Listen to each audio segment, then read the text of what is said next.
Handicapper Steve here, handicapping the racing from Keeneland Racecourse here on Saturday. It is the 8th of April 2023. It's Bluegrass Day from Keeneland, and I'm going to look at the Bluegrass and all the other stakes races on the program. But before I get on to that, remember to please follow me on Twitter at Horse Racing Hit 5 for more selections for race courses around the world, and I mean it around the world.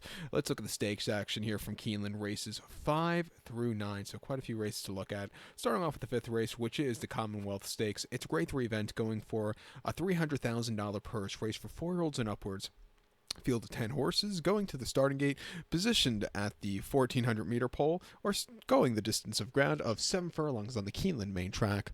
1,400 meters, 7 furlongs here in the Commonwealth. And I show the diagram, just gives me a second to look down my notes, just bear with me. My top selection, I'm going to go with the number 7 horse here, Run Classic. Let's go 7-3-8-2 in the superfecta. 7-3-8-2 super, top selection 7 horse, Run Classic. This 5-year-old horse by Run Happy. Brett Calhoun trains this one. Ray Lou Gutierrez, coming off a very good fairgrounds meeting, gets to mount. The horse's most recent outing came routing on the 18th of February at the fairgrounds, mile 16th in the grade 3 mine shaft, and the horse finished third by a half a length that day. I hope the experiment of routing this horse is finally over, because he just doesn't want to do it. He finished third by a half a length. He kind of hit the wall late. You know, he ran okay against the tougher horses, but he's just not a router. He's coming back to 7, which I think is his preferred trip, which he's been dying for his last few starts. And I think you could find the old man finally run his good race again here today. 2 back, he ran in the Louisiana Stakes at the fairgrounds, mile 16, 21st January. He finished 4th by 4 1/4 lengths that day, and he just kind of stuck, and then again just hit the wall. He wasn't keeping up with the better horses there. And then prior to that, in the Tinsel at Oakland, a mile and 1/8 on the 17th of December. Finished 4th by 3 1/4 lengths. He stalked a pretty slow pace that day, and then he just weakened out of it. Last time he ran around a 1 turn came here on the 16th of October locally over the Beard course, the about 7 furlongs here at Keeneland, optional 80, winning by 8 1/4 lengths from a tracking position. He took off clear, career best 105 buyer that day. Before that, off the year-and-a-half refreshing, his first race since the Louisiana Derby of 2021, Churchill Downs 22nd of September 2022, in a lounge race, 130,000. He won by 3/4 lengths. Stupidly wide post draw, stupidly wide, but he had the turn of foot to win, coming home with a 90 buyer off the year-and-a-half refreshing. It was his career best that day. Refreshing back to a sprinting trip. I think he's very, very dangerous in this spot. I'm going to single him off to begin this all-stakes pick 5. So to recount my selection for the 5th from Keeneland, it is the grade 3 Commonwealth. Let's take the 7-horse Run Classic, 7-3-8-2 in the superfecta. The 6th race now from Keeneland, it's the Appalachian Stakes. It's a grade 2 event going for a $400,000 purse, race for 3-year-old fillies, field of 9 horses heading to the turf course. The distance of ground here of 1,600 meters, with a distance of ground of 1 mile on the Keeneland turf course. 1,600 meters, 1 mile here in the Appalachian. My top selection, I'm going to go with the number 6 horse here, who is Be Your Best. Let's go 6-3-5-7 in the superfecta. 6-3-5-7 super. Top selection 6 horse, Be Your Best. 3-year-old filly by Mahar. Horacio de Paz trains. Luis Saez gets to mount. The horse's most recent outing came the 4th of November here at Keeneland. 1 mile in the Brewer's Cup Juvenile Fillies turf. And she finished 9th by 7 1/4 lengths that day. A very troubled trip down the lane. She moved a little bit late, but she definitely wasn't going to win. A lot of horses are running back in this one today that ran that day. 1, 2, only 2, but it seems like a lot of the horses that ran here Keeneland in the fall are running back in today's racing first off the bench. But come back here, she get a good trip, not as much traffic. I think the horse could find the winner's circle here today. I just thought she saw a too tough trip that day. 2 back in the Miss Grillo at Aqueduct, or back in the racing form. Yielding ground a mile 16th on the 1st of October in the Miss Grillo. She finished 3rd by 2 1/4 lengths. Pleasant Passage really ran her own way on the front end, setting very pedestrian fractions on the wet growing. 115 basically 3/4. If you don't win off of that, there's something wrong with you, but she won quite easily. This horse, she sat back early, a little bit of a turn of foot, but it's very hard to close up when a turf course is that soft. And then the 1st September at Saratoga, mile 16th in the PG Johnson, winning by 3 3/4 lengths from a tracking position. She took off clear. I thought it was a very good race there, first-time winners. And then on debut, 31st July at Saratoga, mile 16th in her turf course in main special weight, winning by 3 1/4 lengths, a little bit wide, but she got there going away. A very, very good race. She's training well here at Keeneland on the main track. At 8-1, I think she could get some redemption. I think the 3-horse Cairo Consort is your second likeliest winner for Todd Pletcher and Ira Ortiz Jr. Most recently in the Here Comes the Bride at Gulfstream, 1 mile on the 4th of March. She finished third by a head that day, and she was closing up from nowhere. She was stupidly wide, which probably cost her, but she ran her heart out there, coming home with an 84 career best by her. Prior to that, in the Swedish Chance at Gulfstream, 1 mile 16th, 4th of February, she won by 3/4 length. Again, coming from nowhere, not the best beginnings, but she got there in the nick of time, coming home with another 81 by her there. And then the Ginger Brew at Gulfstream, 1 mile, 7th of January, first start in the Pletcher barn. She won by a half length going away with it. She's a bit of a horse that's a little reluctant to go in the gate and to break out of it clearly, but she has a lot of ability. Coming up here with the big boys again, I'm going to give her a shot here, but the turf course won't be as lightning fast as it has been at Gulfstream, but she can do it on ability. At 3 to 1, I'll use her on the ticket. And the 5-horse Alphabella, I like her place in the Florida Oaks last time out, and in the place in the Swedish Hands before that. Since coming to the green stuff, she's really become a better horse. She's training well. I'll give her a shot on the ticket, but I do prefer the other two before her. But to recount my selections for the 6 from Keeneland, it is the Appalachian Stakes. Let's take the number 6 horse Be Your Best. Give kudos to the 3-horse Cairo Consort and the 5-horse Alphabella. 6-3-5-7 Super. 6-3-5 in your multi-race. The 7th race from Keeneland, it is the Madison Stakes. It's a grade 1 event going for a $600,000 purse. Race for fillies and mares, 4-year-olds and upwards. Field of only 5 horses heading to the main track here in the Madison. The distance of ground of 1,400 meters or 7 furlongs on the Keeneland main track. 1,400 meters, 7 furlongs here. Madison, kind of the local prep race, I guess, for the Humana Distaff coming up in about 4 weeks' time, or whatever the race they call it now, the 8 Bells, or Churchill Downs Stakes, or I can't remember what they call the Humana Distaff now. I don't think it's called that anymore, and I'm having a brain fart because I can't think of what it's called. I'm going to have to Google that after this. But my top selection here, and I love the 2-horse Goodnight Olive. I'm going to go 2-4-3 in your trifecta. 2-4-3 trifecta. Top selection, a single, I think, in the multi-race would be the 2-horse Goodnight Olive. 5-year-old mare by Go Zapper. Trad Brown trains. Ira Ortiz Jr. gets the mount. Horse's most recent outing came the 5th of November here at Keeneland. 7 furlongs in the Brews Cup Filly Mare Sprint, and this horse ran one of the best races of her life. She won by 2 1/4 lengths. She sat back early. She had a little bit of a trouble trip finding room, but she closed up well, beating Wicked Halo and Echo Zulu home, getting the job done. A 1-on-1 buyer. Very, very good race. Refreshing here. She could run off the bench. She could see a good pace to close with, and I think she could get the job done. 2 back, another very terrific run. First time stakes quality horses in the Ballerina Handicap Saratoga. 7 furlongs, 20th of August. She won by 2 3/4 lengths, and from a tracking position, she had a horrible break. She wasn't with them early on, but she slowly moved her way up. When she got to lead the top of the lane, she took off clear. After that horrible beginning, for her to win that easily, I thought it was a very impressive race for her there. And then the 7th of August at Saratoga, 6.5 and optional 80. She won by 3 1/4 lengths that day, and basically on the front end, she was drifting a little bit late, but she still got the job done. A very good race there. Then seasonal reappearance last year, 7 furlongs up, 6-2 at Belmont. Won by 5 1/4. That day she sat on the front end. Very, very good run. Her last buyers have been very good. She's training very well pace, and the workouts have been getting better as the winter has been progressing in pace and park. Coming here today, I like her in this spot. It's not the world's toughest spot, and I think she could get the job done. I'm going to single her in the all stakes pick 5 here. So we have 2 singles here in the first and third leg. So to recount my selection for the 7 from Keeneland, it is the grade 1 Madison. Let's take the 2 horse Goodnight Olive. 2-4-3 trifecta. We'll single the 2 in the pick 5. Now, the 8th race, it's a very wide open race. We're going to go very deep in this one and tell you before I even talk about it. So, the 8th race from Keeneland, it is the Shakertown Stakes. It's a grade 2 event going for a $350,000 purse. Races for 3-year-olds and upwards. A field of 13 horses entered, but the new rule at Keeneland, a dozen horses capped on all the races. So, 12 will be entered, will be going the distance of ground of 1,100 meters or 5.5 furlongs on the Keeneland turf course. 1,100 meters, 5.5 furlongs here in the Shakertown. My top selection, I'm going to go with the number 3 horse here, Artemis City Limits. I'm going to go 3-10-12-8 in the superfecta. 3-10-12-8 super. Use all 4 of them in the pick 4, in the pick 5, because this is just a very wide open race, and you could go a few ways, I think. And if you could probably ask them too, but we'll keep it with the 4 for now. But the 3 horse Artemis City Limits in my top selection. 6-year-old gun by Temple City. Mike Maker trains. Ira Ortiz Jr. gets the mount. Most recently, the 5th of November at Keeneland, 5.5 in the Brews Cup Turf Sprint. He finished 5th by 2 1/4 lengths that day, and he was with them early on. He couldn't quicken up like Caravel did, but this horse at 75 to 1. Really ran his heart out. He's freshening back to Keeneland today. Has a good post draw. Could set a good fraction, and I think he could get away with it on the front end and win. 2 back in the Woodford here at Keeneland in the fall. 5.5 the 8th of October. He finished third by 1.5 lengths, and he was with them early on. He got caught right before the wire, but he ran his heart out behind Golden Pal that day. Coming home with a 100 bar. Not a bad race for this horse there. And then a Kentucky Downs in the 6 furlong Kentucky Turf Sprint. He finished second by a neck. Again, setting the pace. Got caught late.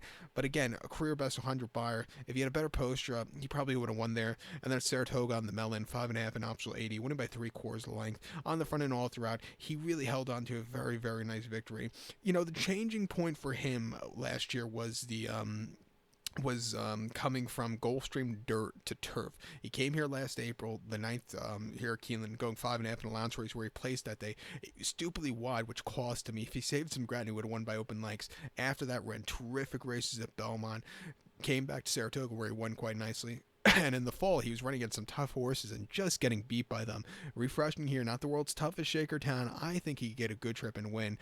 Just look at the post draws from his last few races. Also 13, 7, 11. So not good post draws. Today he has post 3, which I think is going to suit him well. Watch out for this horse here today. I'm going to get a little wacky with the 10-horse Oceanic also for Jordan Blair and Morales up in saddle. Another horse, he ran in the Brews Cup Turf Sprint last time out, breaking from 14 to 14 that day. He finished 13th by 9 lengths. Was stupidly wide and just never showed up there. Before then, the Woodford here at Keeneland in the fall, he was stupidly wide, but he placed by 1.5 lengths by Golden Pal. He found a good trip. Julian rode a very good run that day. And then the Haas at Colonial, 5.5 on the outer turf course. He won by 3.25 lengths. A stupidly wide trip, but he took off clear, closing up from nowhere. If they see a strong pace and the pace melts down from a wide poster, it wouldn't surprise me if the horse gets the job done. He runs sneaky good races on this turf course. They're a little bit few and far between, but when he shows up here, he really shows up. Career best 100 buyer came on this turf course in the Woodford last time out in defeat, and watch out for him here at 15 to 1. Also, wouldn't surprise me if the 12 horse Arrest Me Red wins for Joel Rosario. But it's gonna have to go overcome the wide post draw. Most recently in the Brews Cup Turf Sprint, he finished 8th by 3.25 lengths that day, and just never really was keeping up. I thought at the end of a tough campaign, he just never had the trip there. Before then, the Kentucky Turf Sprint, he finished third by 1.25 lengths, and again, he was stupidly wide, and I don't know if he really liked Kentucky Downs there. And the Jaipur and a lightning fast turf course, he placed behind Casa Creed that day, who had a great season, went out and was next start winner, I believe, in the 4-star Dave routing. But this horse, he ran decently there and won the turf sprint at Churchill on Derby weekend very nicely, coming home with 100 buyer. He has some speed. It wouldn't surprise me if they use it, get good position here. His hidden form could win it, but the wide poster does really is not at his mercy. It also wouldn't surprise me if the mare wins. The 8-horse Caravel, one of my dad's favorite plays, was betting the mare in the sprint race against when she faces Du Bois. It's my dad and my grandfather for some reason. Throwback to him here. This horse in the Brews Cup Turf Sprint, most recently here at Keeneland over the 5.5. The horse won by half a length, and the front end all throughout. This horse dug in to get the job done. A career best 107 buyer. This horse freaked at 42 to 1. Prior to then, the Franklin County Stakes here at Franklin Buffalo County Stakes here at Keeneland, 5.5 on the 16th of October. The horse won by 1.75 lengths, and she stalked. She got the lead, and she got the job done. Not an impressive victory, but she got the job done there. And then the Presque Isle Masters, she finished 4th by 4.25 lengths that day. And she just never was really comfortable there. Her form going into the Brewers Cup wasn't the form of a great race that she ran on Breeders' Cup Day, but if you look at the form earlier in the season, it wasn't bad at all. She won the Queen Stakes at Turfway, came back to run a disappointing race in the Turf Sprint, Twin Spires Turf Sprint at Churchill and Derby weekend. Maybe it wasn't handling the turf course, maybe that was the problem, but came back to a very nice win the Intercontinental Belmont Stakes weekend. Refreshing here, if she runs the Intercontinental, she could definitely win against these horses. If she runs that Brewers Cup race, she could definitely win against these horses. She likes the turf course. We'll give her a shot here, but I do prefer the other 3 on the ticket before her. Just looking at the other horses for the pick 5 ticket. I think the 2-horse Mark of Z wouldn't surprise me for E.T. Barrett if this horse gets a good trip and wins. He'll probably be sitting a little little closer. Another horse just looking over it very, very quickly. The 7-horse Noble Emotion. He's a bit of a price up, a lot of a price at 30-1, but I do like some of his races here in New York. If he could run a race like he did 3 back at Saratoga, he could definitely win against these horses. He'll find a good trip, and wouldn't surprise me if he ends up there. A horse who's definitely on the bottoms of these superfectas here. So, I think those two you want to add to your ticket also in this very wide open Shakertown. So, like I said, we have the 2 singles that are short prices early on. This race, it just wouldn't surprise me if you see a long shot win it. So go deep in this one. So to recount my selection for the 8th from Keeneland, it is the grade 2 Shakertown. As a top selection, we're going to take the 3-horse Artemis City Limits. We're going to go 3-10, 12-8 in the superfecta, 3-10, 12-8 super, and now in the pick 5, we'll go 3-10, 12-8. We're going to add the 2 to the pick 5 ticket also. We're going to also add the 7-horse to the pick 5 ticket. So that was 3-10, 12-8, 2-7. So did you get that? I hope you did, because now we're going to head over to race number 9 here from Keeneland, which is the featured on the program. Let me put my headphones in so I could hear myself. Since I got these headphones, I'm being able to hear myself for the first time and doing these videos in many, many years. I have chronic ear infections all the time, which is really a horrible thing, especially this time of year with the weather changing. It's, my hearing is always screwed up, and I can't hear myself talk. It's horrible.